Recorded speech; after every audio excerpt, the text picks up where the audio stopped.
ప్రకటన 6. ఆ గొర్రెపిల్ల ఆ 7 ముద్రలలో మొదటి దానిని విప్పినప్పుడు నేను చూడగా, ఆ 4 జీవులలో ఒకటి రమ్ము అని ఉరుముబంటి స్వరముతో చెప్పుట వింటిని. మరియు నేను చూడగా, ఇదిగో ఒక తెల్లని గుర్రము కనబడెను. దాని మీద ఒకడు విల్లు పట్టుకుని కూర్చుండి ఉండెను. అతనికి ఒక కిరీటం ఇయ్యబడెను. అతడు జయించుటకు బయలువెళ్ళెను. ఆయన రెండవ ముద్రను విప్పినప్పుడు రమ్ము అని రెండవ జీవి చెప్పుట వింటిని. అప్పుడు ఎర్రనిదైన వేరొక గుర్రము బయలువెళ్ళెను. మనుషులు ఒకని ఒకడు చంపుకొనున్నట్లు భూలోకములో సమాధానము లేకుండా చేయుటకు ఈ గుర్రము మీద కూర్చున్న వానికి అధికారం ఇయ్యబడెను. మరియు అతనికి ఒక పెద్ద ఖడ్గం ఇయ్యబడెను. ఆయన మూడవ ముద్రను విప్పినప్పుడు రమ్ము అని మూడవ జీవి చెప్పుట వింటిని. నేను చూడగా, ఇదిగో ఒక నల్లని గుర్రము కనబడెను. దానిమీద ఒకడు త్రాసు చేత పట్టుకొని కూర్చుండి ఉండెను. మరియు దేనారమునకు ఒక సేరు గోధుమలనియు, దేనారమునకు 3 సేర్ల యవలనియు, నూనెను ద్రాక్షరసమును పాడు చేయవద్దనియు ఆ 4 జీవుల మధ్య ఒక స్వరము పలికినట్లు నాకు వినబడెను.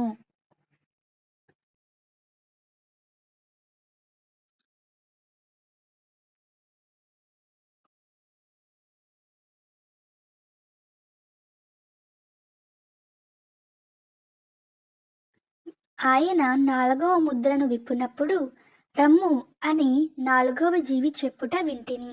అప్పుడు నేను చూడగా, ఇదిగో పాండుర వర్ణము గల ఒక గుర్రము కనబడెను. దాని మీద కూర్చున్న వాని పేరు మృత్యువు. పాతాళ లోకము వానిని వెంబడించెను. ఖడ్గము వలనను, కరువుల వలనను, మరణము వలనను, భూలోకము నుండు క్రూర మృగముల వలనను భూనివాసులను చంపుటకు భూమి యొక్క 4వ భాగముపై అధికారం వానికియ్యబడెను.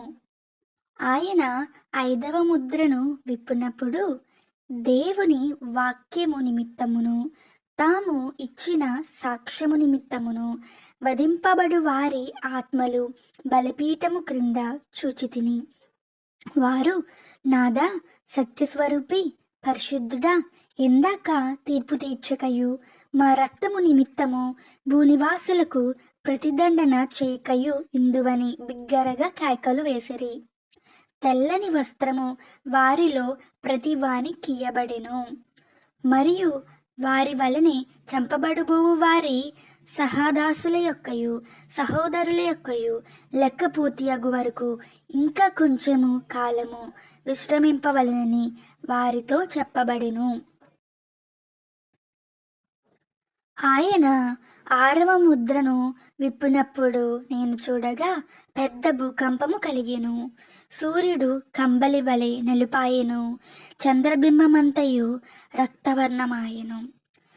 పెద్ద గాలి చేత ఊగులాడు అంజూరపు చెట్ల నుండి అకాలపు కాయలు రాలినట్లు ఆకాశ నక్షత్రములు భూమి మీద రాలెను.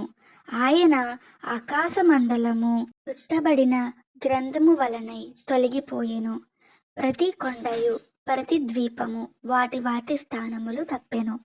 భూరాజులను, గనులను, సహస్రాధిపతులను, ధనికులను, బలిష్ఠులను, ప్రతి దాసుడును, ప్రతి స్వతంత్రుడును కొండ గుహలలోను బండల సందులలోను దాగుకొని సింహాసనాసీనుడయుండు వాని యొక్కయు గొర్రెపిల్ల యొక్కయు ఉగ్రత మహాదినము వచ్చెను.